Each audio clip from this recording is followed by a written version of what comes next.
ଗପଟେ ଶୁଣିବ। ଆମ ପରି ଗୋଟେ ଛୋଟ ପିଲାଟିଏ ଥିଲା।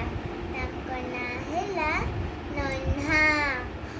ବାପା ମା ତାକୁ ଗେଲରେ ଡାକିଥିଲେ ନହ୍ନା। ଦିନେ ତାଙ୍କ ବାପା ମରିଗଲେ ଆଉ ସେ ମାମୁଁ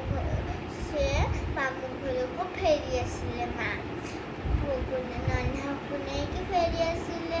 ନହ୍ନା ସାଙ୍ଗମାନଙ୍କ ସାଙ୍ଗେ ଖେଳୁଥିଲେ ଆଉ ପାଠ ପଢୁଥିଲେ, ଗୁରୁଜୀ ଗୁରୁମାଙ୍କର କଥା ମାନୁଥିଲେ। ଏମିତି ସବୁ ପାଠ ପଢିକି ଭଲ ପିଲା ହେଲେ। ଦିନେ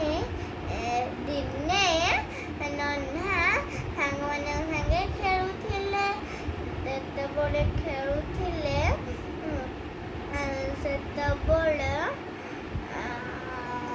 ନହ୍ନା ତାଙ୍କ ବାଡ଼ିକୁ ପଶିଗଲେ। ସାଙ୍ଗମାନେ ତାଙ୍କ ବାଡ଼ିକୁ ପଶିଗଲେ। କିନ୍ତୁ କୋଳି ସାଙ୍ଗମାନେ ଖାଉଥିଲେ, କିନ୍ତୁ ନହ୍ନା ଜମାରୁ ଖାଇଲେନି।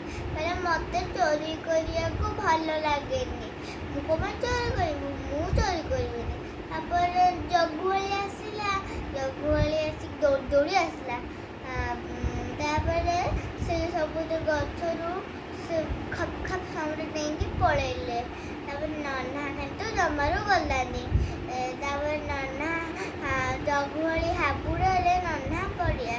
ସେତେବେଳେ ତା ହାତ ଭାଡ଼ିବାକୁ ଯାଉଥିଲା। କହିଲା ମୋ ବାପା ନାହାନ୍ତି ଆଉ ମୋତେ ଜମାରୁ ବାଡ଼ାଅନି। ତାପରେ ସେ କାନ୍ଦିଲା। ତାପରେ କହିଲା ତୁ ବାପା ନାହାନ୍ତି, ତୁ ଦୁଷ୍ଟ ପିଲାଙ୍କ ସାଙ୍ଗେ କ'ଣ ପାଇଁ ସାଙ୍ଗ ହେଉଛୁ? ତୁ ଦୁଷ୍ଟ ପିଲାଙ୍କ ସାଙ୍ଗେ ସାଙ୍ଗ ହେବୁନି। ତାପରେ ସେ ଜମାରୁ ଦୁଷ୍ଟ ପିଲାଙ୍କ ସାଙ୍ଗେ ସାଙ୍ଗ ହେଲାନି। ତାପରେ ପାଠ ପଢ଼ିଲା, ବଡ଼ ହେଲା। ତାଙ୍କ ନାଁ ହେଲା ଲାଲ ବାହାଦୁର ଶାସ୍ତ୍ରୀ। ସେ ଇଂରାଜୀ ମାନଙ୍କୁ ବିଦା କରିଦେଲା ଓ ସେ ଆଗୁଆ ଜନ୍ମ ହେଇଥିଲେ। ସେ ପ୍ରଧାନମନ୍ତ୍ରୀ